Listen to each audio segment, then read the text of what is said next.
It's time for Two Guys and a Goalie with Dustin Nielsen, Matt Cassian, and the goalie, Joaquin Gage.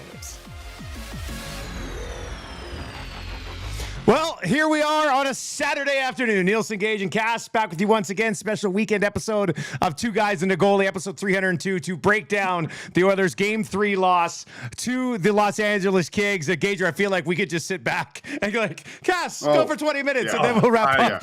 I could take up the whole 20 minutes, guys. I could do it. I was mad last night. I thought I kind of was not over it today, but I was like, kind of feeling a little bit today. And then but you're not. We got on here, and then I was like, wait a second. I'm still really mad about this.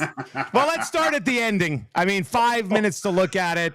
Cass post-game last night must have been amazing. The entire city was in full-blown meltdown mode. But let's start with, we had to stop taking calls. Like Jeff had to stop. He had to be like, hey, we can't take any more calls right now. Like Tommy had to shut the calls down because it just, people were fired up and livid. Like, rightfully so. More than I've ever seen, and rightfully so. Oh man. So break it down for us, Cass. Like, well, it seemed pretty clear, didn't it? The very first replay, when they're like, oh, they're looking at a possible high stick, and they showed the replay, I'm like, oh, that's a high stick. Like, you see the stick move, the blade of the stick move, you see the puck change angle and change rotation, and I'm like, that's a high stick. And then they sit for 5 minutes. I'm like, okay, they really want to make sure they get it right, which is fine. Take your time. But how can they not have an angle that they see that clearly changes direction and that the stick clearly moves? It's like your circumstantial evidence around what happened. If we're thinking about this like we're a detective, we're just like, yeah, everything points to it being a high stick. Absolutely got the call wrong, which is absolutely atrocious. And it was just garbage. Now, that's not the only reason they lost the game. So I don't want to only get hung up on that. But like, gentlemen, you got to get that right. You got to get that right. Yeah, you got to get that right. It's embarrassing. It's embarrassing for the league. Embarrassing for the league that they get that call wrong. Absolutely embarrassing. It was the whole game though, Cass.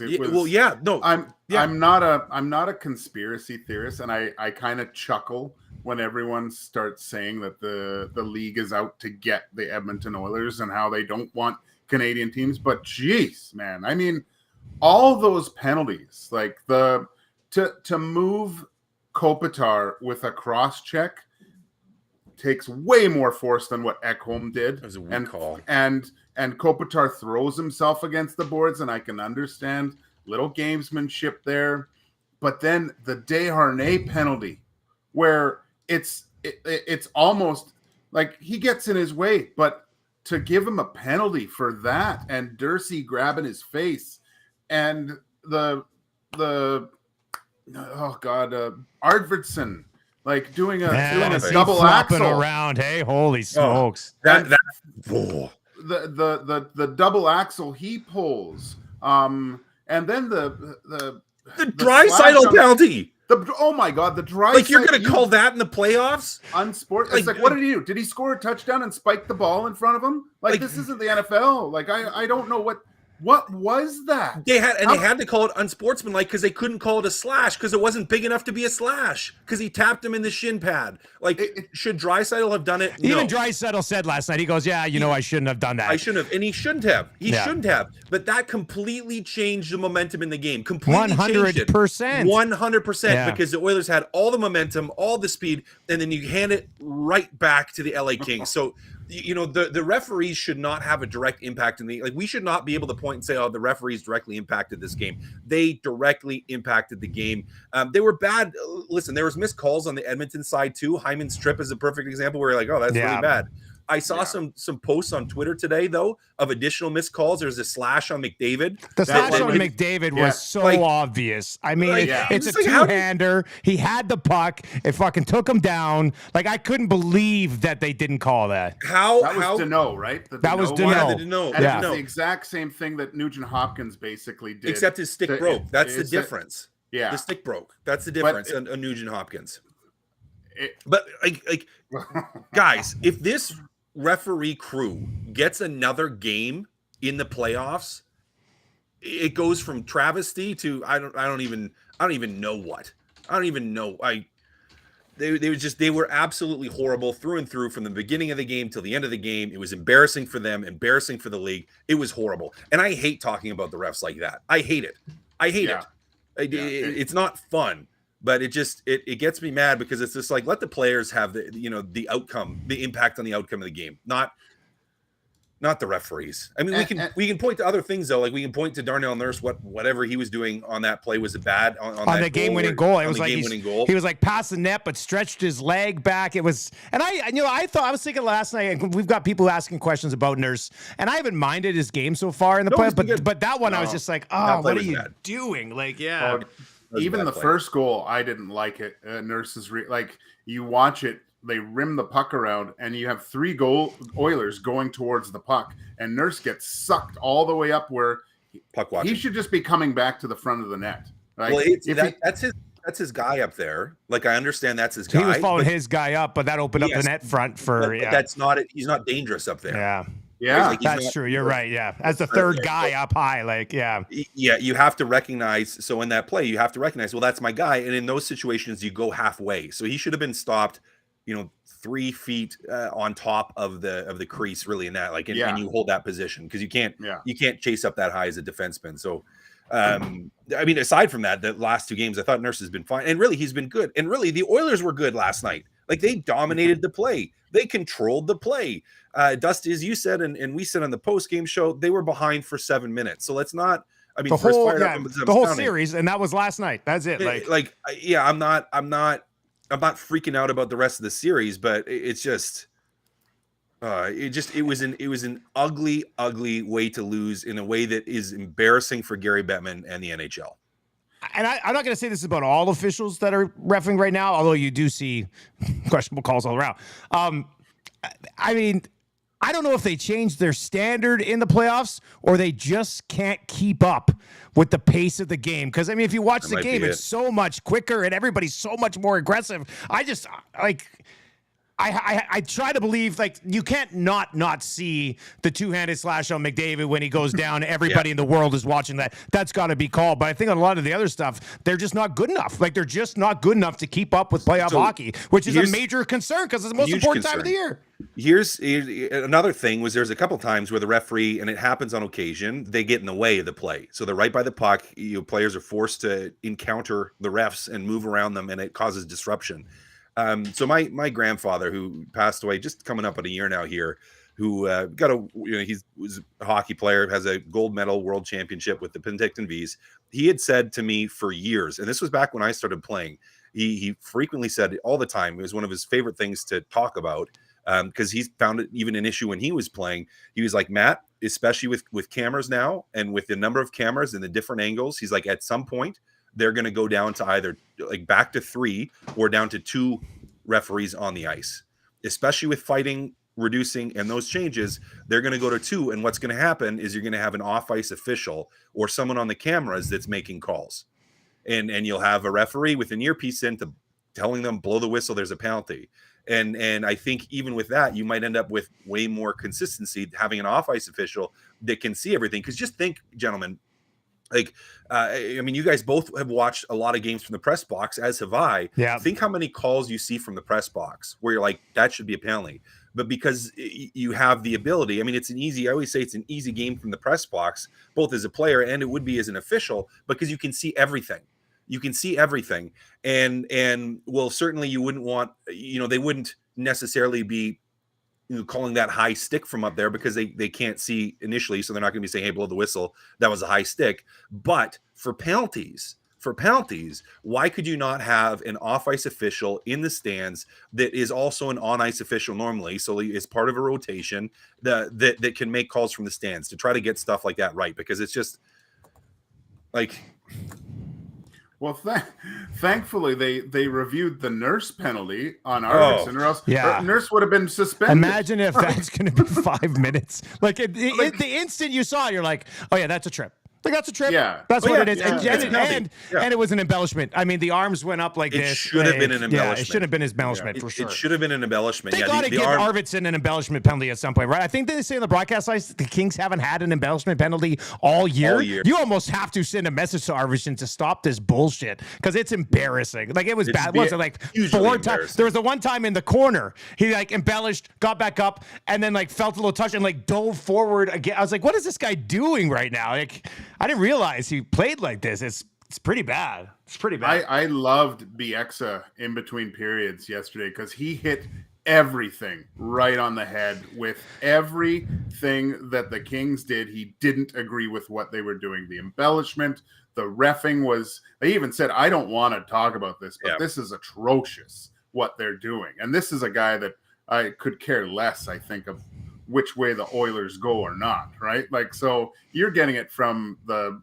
higher ups that are seeing this on the broadcast, and I don't think they're supposed to say anything about refs, but man, I just like what I know when I played for Team Canada, it's a real tough when you go over to Europe and you get the European refs because it's more of a football game, right? Like, fans get on them and they get all emotional and it's just a free-for-all. Like, you really have to dial it back and be completely disciplined. Like, I don't know how the Oilers are going to respond to the next game. Like, they have to really only play between the whistles because they're getting calls for nothing. Well, like Leon said, absolutely nothing. Well, Leon said last night too, and Ryan Nugent-Hopkins hedged it a little bit more, but Leon was just like, yeah, it's pretty hard when you don't know what the standard is.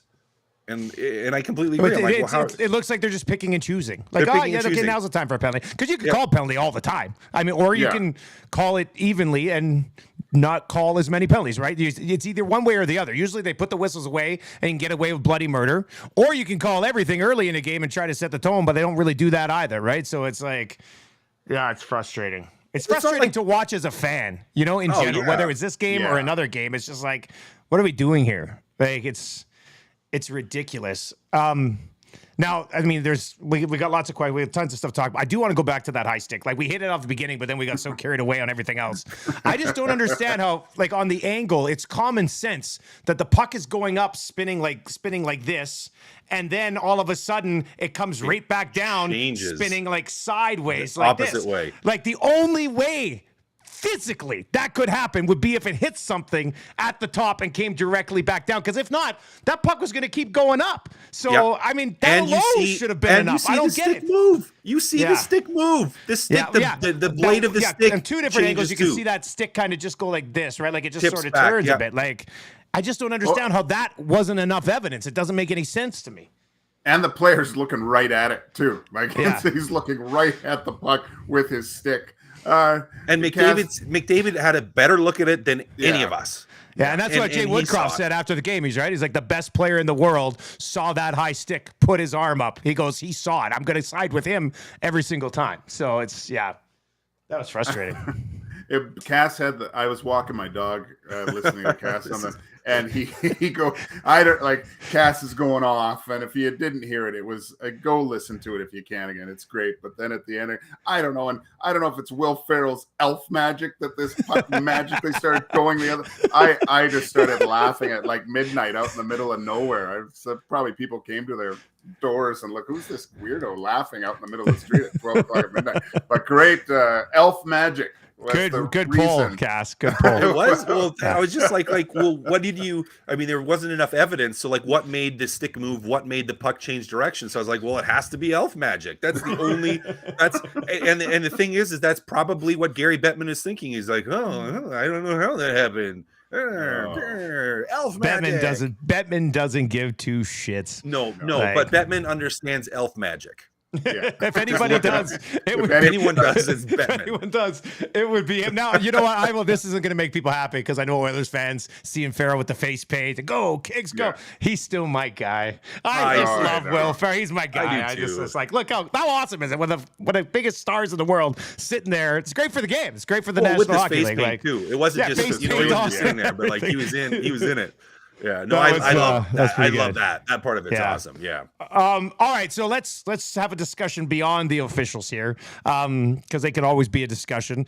It wasn't just, is it like the Oilers did take some bad penalties in the game? I mean, that's been a continuing theme throughout the series. The one thing that's really started to stand out to me is Hyman, Kane, Nuge, and Yamamoto are not getting anything going. I mean, Kane has an empty netter, but that hasn't made up for everything else he's done negatively so far in the series. Yamamoto's had great chance after great chance. Hasn't even hit the net on half of them. And Nugent Hyman. Hyman's the one that really surprised me. I felt like Hyman would have really thrived in this sort of setup. So they got, I didn't think in a million years we'd be sitting here 3 games into the playoffs and I'd be going, man, they need more from these top 6 wingers. I just didn't think that would be a thing. But Cass, this is a thing now, isn't it? Well, kind of.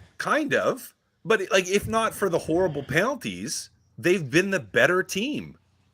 And so I'm like, well, yes, I get for all those guys. Yeah, you would love to see some more production. And if they can pick their game up. But if they're producing, then it's a bigger thing. So I get that. But I don't, for all those guys, like, I don't think they've been horrible. Like, I don't think they've been bad. I mean, Kane is at times taken some penalties where you're like, okay, like you got to rein this in a little bit. But well, just like where is it? KCN780 on Twitter, kind of just following up this conversation, says the Oilers' top 6 has combined for 4 even strength points in 3 games. Like, that's just not good enough. Like, whether you're controlling the shot share or whatever, I mean, at some point, and maybe this is just credit to Korpisalo for being really great so far. I mean, Gage, did you see it that way? I mean, you just got to say, man, Korpisalo's just playing brilliant. Yes, but he sees everything. Yeah, he does. He sees every single, and there was probably about 2 to 3 instances last night where the pucks were loose in front, and an Oilers player was off to the side, and the Kings are doing a good job of blocking out and making it hard to get to the front of the net. But I'm so used to seeing Hyman there. Kane actually is one of the most consistent guys getting to the tops of the crease, but Yamo is not even close to getting to there. The only guys that are doing it, like Fogel's playing great, I think. Like, Fogel's doing a lot of good things, but yeah, those top 6, Nuge has gone to more of a perimeter player. Like, he was what he was doing was getting into those hard areas, and yeah, it seems like they've reverted back to scoring the October goals instead of a conscious effort with those wingers to put themselves in position to get those goals that you mostly score at playoff time. Bang something. Make it hard. Right there around. They got to make it hard for Korpisalo. You can't, like, he's too good right now. He's feeling it. If he sees something, he's going to stop it. Hey, this is a really good goaltender battle. That's the one thing that's being maybe a little bit overlooked. Stuart Skinner took probably 3 goals away from the LA Kings. Stop the 2-0. Solid game. That 2-0 save was pretty. Yeah. At first, I didn't know if he actually saved it, but then you see that other replay got his foot down. Yeah, it was. And one of the best, I think, Kulak inadvertently shot the puck on his own net. That's a very hard save to make when your own guy's ripping it on you too. So yeah, man, he's playing great. It's there. But they have to make it way more difficult for Korpisalo. They got to get back to. I'd make them watch games 6 and 7 of last year and show them what they were doing, just creating havoc, like the chaos that was created in the crease and making it difficult for the Kings defensemen. Because I just don't think they've made it hard enough on them yet. Cass, what do you think from that perspective? I agree with Gager in that they haven't made it hard enough. Yeah. When they have had opportunities, and they've had some really good opportunities, Korpisalo has been really good. He's super, super aggressive right now. I mean, you saw it on McDavid cutting back, trying to go around him at the net where he got pushes the stick out. Yeah. He pushes out. There was another, I can't remember who was shooting it on Edmonton side where same thing, like he lunged out.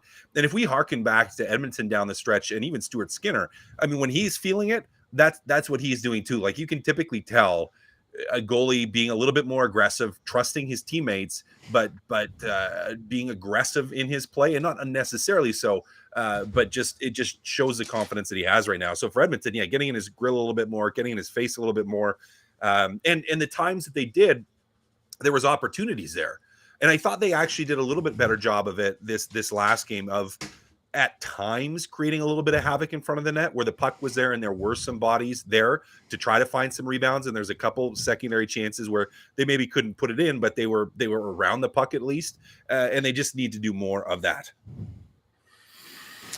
Two Guys a Goalie brought to you by our partners at CoolBet, where I did cash the under 6.5 goals in that game last night. So I'll be watching for another pick on Sunday. If you're not yet signed up for an account at CoolBet, go to coolbet.com, use the code 2Guys, the number 2, and the word guys, and they'll give you a 100% deposit bonus on the initial deposit up to $200. We got some questions that we'll get to here. Cass, somebody asked on, I don't know if it was on the live chat or on Twitter earlier, so when you're trying to play aggressive in the playoffs and you're taking some undisciplined penalties and then there's some bullshit calls against you, how difficult is that game to play in? Like going out there in game 4 being like, well, I want to be aggressive. Oh, but I don't want to do something stupid. Like how do you play in an atmosphere like that Ottawa-Montreal series that you played in? I mean, it must, because that series got completely off the rails. That must have been that same sort of vibe, right? Yeah, it was similar. I mean, for me, it was just don't change anything. Don't do something stupid. Yeah, like rein it in. Don't do something stupid, but just keep playing the way you're playing. But I think from a discipline standpoint, in that series, it was flipped in that, you know, we were the physical aggressors, and Montreal was a team that didn't have a response to that, and they didn't know how to emotionally handle it. And I don't think we even needed to have a conversation or even had a conversation where it's like, okay, we have to dial this back. It was just no, like don't take a penalty, don't take a stick penalty. But continue to be physical, continue to be aggressive, continue to try to hit. And that's really what we rolled. And I think, you know, the challenge is going to be for Edmonton is not getting stuck in that, like, I can't, you can't be physical and not wanting to take a penalty and backing off because you don't want to take a penalty. So I think it's going to be hard to do. I mean, mentally you have to find yourself in a spot where you're like, no, I still can be physical. I can still hit. I can still play my game. I just, you know, I have to pick my spots. I have to know when to push and when not to. But the challenge and the difficult thing is like you have Costin's penalty where you're just like, did he even do anything? Like I watched that one back last night. Like you had to grab at onto the time, him. I was just like, oh, get off of him. Waited too long. But then I watched it back last night. And I was like, shit, he was barely on him at all. Like, yeah, he was barely on him, and he was holding his arm. He had his arm held, so he couldn't get off of him.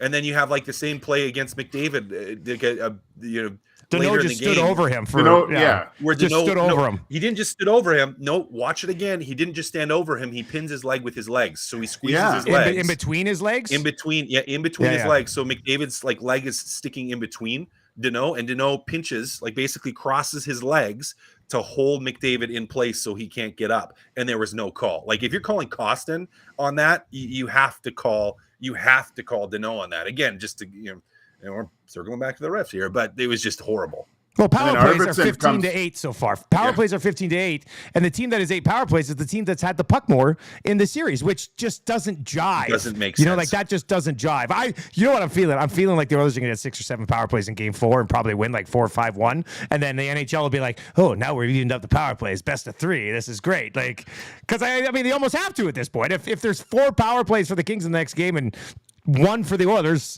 I mean, it just doesn't make sense to me. Gager, what were you going to say? Oh, I don't know what I was going to say. I look. You were saying how the Oilers have to play. They can't change. That's the thing. Yeah. Like we've mentioned, all those power plays: the Ekholm, the Kostin, the Draisaitl, the Desharnais. Those are all horseshit calls, and they shouldn't have been called. They should not have been penalties. Those aren't penalties in the beginning of the season. Like, so should never be penalties. The Nuge, that's a penalty. That's a penalty. In the over. That's a slash penalty, okay? Right in the slot. It's a penalty. Even the Nurse one, I was like, gosh, is that a penalty? Like he didn't extend, but I can. Yeah, I think that's a trip. It's like a trip. I think they got that call right, and I think, but it should have been embellishment. The arms didn't have to go up. They missed that part of it. I thought they got the Doughty Kane one right, where it was. That was a great one. That was a good one. Like it was an interference on Doughty, and Kane drove him through the boards, and he shouldn't have. That was the right call. So there's a few that they got right. Half of the Nurse one eventually. And I actually, even on the Nurse one, I don't mind them calling it a 5 and reviewing it, because if there's any kind of doubt, then you get an additional look at it. I get that, but I mean, you should be able to add the embellishment on top of it too when you review those. Well, it's just I don't like the way they're doing this. They don't like it. Gager, if they keep playing the way they are, a little bit more discipline, and get to the net, I mean, that should be enough. Don't you think? That should be more than enough, Dusty, if they get to that point. Because even like just looking at McDavid's goals and what the power plays, I mean, the power play is good, but Korpisalo's cheating at those points too, right? He's sitting way back in his net to guard against that Leon. The slide over to Leon, yeah. Yeah, whoever's shooting from the dots there, have a look. They got to look at Korpisalo where he is, because he's overplaying the pass across so he can get there. And McDavid exploited it, which was great. So now they just got to look, if he makes any adjustments and he's a little bit more aggressive, that's when you go across and you're gonna pound it in, because that's where Leon scored that first one that he scored, right? So something to look at for sure with the way he's playing. It's not the end of the world yet. Down 2-1, you win game 4. You got home ice coming back home, right? So, but it's just the way last night's game went that called for an emergency episode. And I think this comment's probably the best way to wrap it up. Our 15 minutes has turned into 26. Who is this? Yomsky11 on the Twitter stream says, I want to tombstone Gary Bettman right now. which would just be great. Which is perfect for an episode called Gary Bettman Understands Elf Magic. So that's good stuff. We'll have an episode on Monday after the game Sunday night. I'm pretty confident they're going to win game 4. With the way they've played on the road this year, franchise record for wins on the road. The NHL, it's so sad to know this, but the NHL is going to give the Oilers some power plays next game, and I think the Oilers are going to take advantage of that and win that hockey game. Do you guys see any other like? You see it any other way? No, right? I'm gonna hope. I'm gonna believe and hope that that's what happens. So yeah. I'm gonna run with that, or I'll be grumpy all day. I just hope that they can really just let the 2 losses happen in such a terrible fashion that you really got to put them in the rearview mirror now and just move forward. Like the discipline, try to forget about them, because they lost in such awful, awful ways. So if they can do that, be disciplined, they should be okay. All right, boys. Well, we'll break it down on Monday. You guys enjoy The Mandalorian tonight. Fire me a text once you've seen it. Very nice finish. And we'll talk to you guys in a couple days. See you later, boys. Bye. Thank you.